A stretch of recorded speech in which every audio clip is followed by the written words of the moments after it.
So hello there.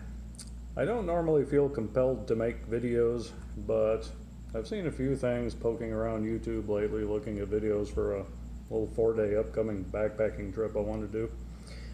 And I see this recurring theme, and a lot of people have it right, a lot of people don't, and it's something that I just want to do a quick little video on to run past all you guys on the Facebook group.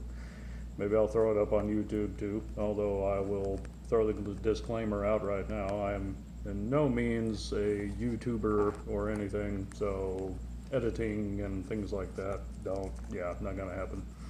So pretty much what you're seeing now is what you're gonna have. So the one thing that I want to jump in and talk a little bit about is first aid kits.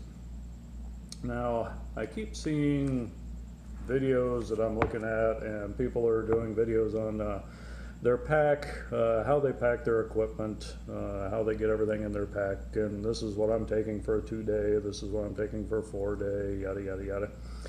And one thing I keep seeing is a lot of people are carrying first aid kits that are like the third largest thing in their pack. I mean, these things are like encyclopedia size for those of you old enough to know what an encyclopedia is. Anyway, so yeah, great big huge first aid packs, and they'll open these things up and there'll be like 6 ace bandages in them and stuff, and I'm just like, okay, if that works for you, that's cool. I've never been one to tell anybody what to carry or anything, and I'm not a hugely experienced hiker or backpacker myself. But I have been an emergency medical technician for about 30 years now. And yeah, when I first started being an EMT, I had a trauma bay basically in the back of my car in a suitcase. And over the years, you know, you kind of pare it down to smaller and smaller stuff, and you figure out what you need and what you really don't need and what's useful and what's not. So I just want to throw a few little things that I like for my first aid kit out for maybe people that are looking to, you know, get that first aid suitcase down to something that's a little bit smaller and more manageable, that is still effective in taking care of a lot of things that you may run into. So one of the things that I really like is if you get on Amazon or any of those places, you can run across these little individual first aid kit boxes. Okay, so when you work in an industrial setting, a workplace or something, you've got the great big first aid cabinet that's on the wall. You open it up and you have all these little individual boxes that have items in them, and you take out what you need and then you just replace it with a little box of what you used. So it works really good for stuff like that, but I find that these little boxes, which are super cheap, I mean, you can get these for like a couple of bucks, but they have all kinds of things in them that are very small and very packed up, but actually quite useful. I'm quite surprised. I run an emergency response team at the copper mine that I work out, and we've got these little things all over the place, and I always tell my EMTs, it's like, take a serious look at these. Doesn't seem like much, but it's pretty good stuff in there. So let's take a look at some of the things that are in these.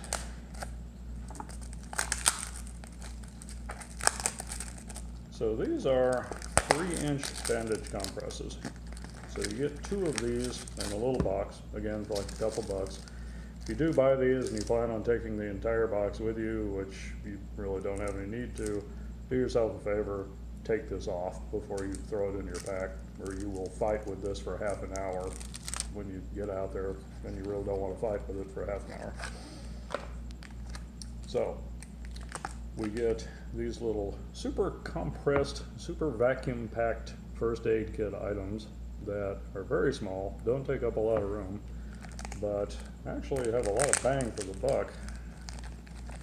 So this is a 3-inch bandage compress, and by the time you unfold it all, it turns out to be a lot of gauze and a pretty big dressing, all in all. That's about 4 feet of gauze. There's a little absorbent wound pad that's attached to it, so you just slap that over your wound, wrap it around, put a knot in it. It's pretty good. These come in 3-inch. I carry the little 2-inch versions. There's a 4-inch version that you want. These are the little 2-inch compresses, I mean about the size of a tea bag, and a pretty good little dressing for, you know, fairly sizable wound you can deal with this. Gauze pads, I usually just carry little 2x2s. They're not very big, small. I'll have 3 or 4 or 5 of these maybe. You can go to Walgreens or someplace and buy a little box of 25 of them for a couple of bucks. So a lot of this stuff is pretty cheap. There are the gauze bandages. These are actually pretty impressive. Again, get rid of the cellophane. But you get a couple of these in a box. And this is a 2-inch wide by 6-yard roll of gauze. So, and something about the size of a tea bag, there's 18 feet of gauze wrapped up in here. So let's bust that open and see what it looks like. Again, one tiny little package. And granted, this is not the big fluffy absorbent gauze that a lot of people are used to. But again, by the time you roll this out, 18 feet of gauze. I will never use 18 feet of gauze on the worst trauma patients. I could tie a splint on every limb, a bandage on every limb, and I would still have gauze left over. So, one tiny little package, 2 of them for a couple of bucks, and more gauze than you will ever need on a hiking or a backpacking trip. If you are the type that likes to carry tape, I realize a lot of people have Leukotape and plenty of other kinds of adhesives and stuff, but you can buy a little box again for a couple of bucks. It has these little kind of tiny pared down rolls of tape that I usually have one of these with me. The gauze pads, this is kind of, you know, pointless, but I thought I'd throw it in there. This is a little box of eye wash. Now, granted, everybody carries water, so eye wash is kind of redundant, but you know, if you're somebody that wants to carry a little bottle of this, it's a pretty small little bottle, doesn't take up much space, but again, I'll just break open my water bottle and splash a little water in my eyes and I'm good. What else we've got? 2x2 pads, like I said, you can get 3x3 pads, you can get 4x4 pads, they're all dirt cheap at Walgreens, you can buy boxes of them. A lot of the stuff is all single use that I carry. I don't like carrying tubes and boxes of things and stuff like that. I like the little individual pads. So these are Noxisting pads, sometimes they're called sting kill pads. Benzalkonium chloride and a little bit of menthol. These will take the sting out of a bug bite that might be bothering you. Also, like I said, a little bit of antiseptic in there too to help that out. So I'll carry a few of those. You can get these little individual packages of triple antibiotic ointment. These are nice. Again, just tiny, take up absolutely no room. What else we got? You can get little things of hydrocortisone cream if you get into something that's causing you an itch or something. Sometimes I carry it, sometimes I don't. Just depends on where I'm going. If you are the type to carry alcohol pads, that's cool. I would ditch the alcohol pads and go with the little BZK, benzalkonium chloride antiseptic towelettes. They are only marginally larger than an alcohol pad, but they do have antiseptic qualities in them that alcohol pads don't. A lot of people think alcohol is like this big germ cleaning thing. It's really not. So I would swap out for the little BZK towelettes. Again, Amazon, you can buy a little box that has like 10 of these in them. Same thing with the sting kill. Or just go hang out at Walgreens or Costco or something and see what all you can find. But Band-Aids, I usually have a few Band-Aids, that's pretty basic. Do yourself a favor, get a nice fabric Band-Aid, a good quality one, stay away from the crappy dollar store plastic ones that will fall off and not stick to themselves and get hard and crumble and stuff when they're around the weather. So a good fabric band-aid is always a good thing. So yeah, 2x2s, 3x3s. You can use a knife, or sometimes I get these little, you can find these little lancets. It's just a little metal strip with a little sharp point on it if you need to like dig something out. But again, if you got a good sharp knife, kind of pointless. But just some ideas.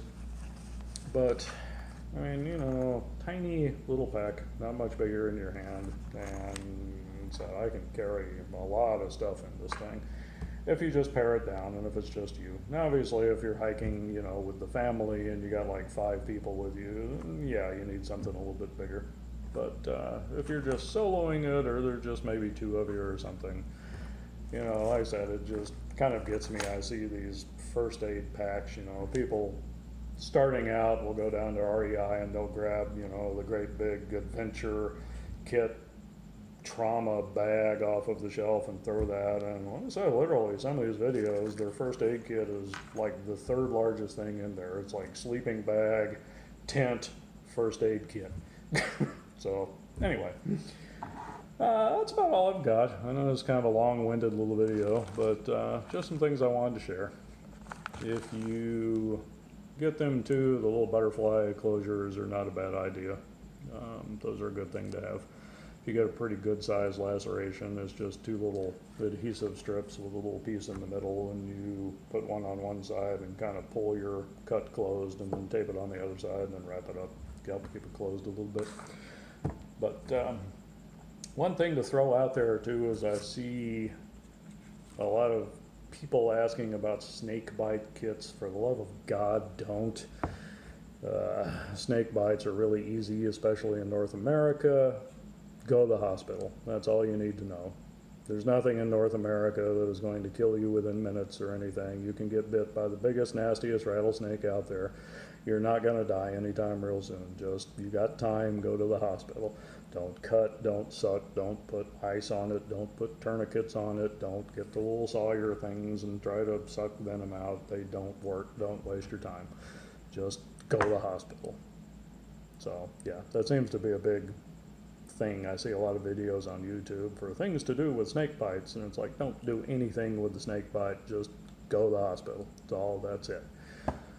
Anyway, rant over. So maybe I'll see you guys around here sometime soon if I see something else that spurs me to make another video. Hope that this didn't carry on for too long, but enjoy.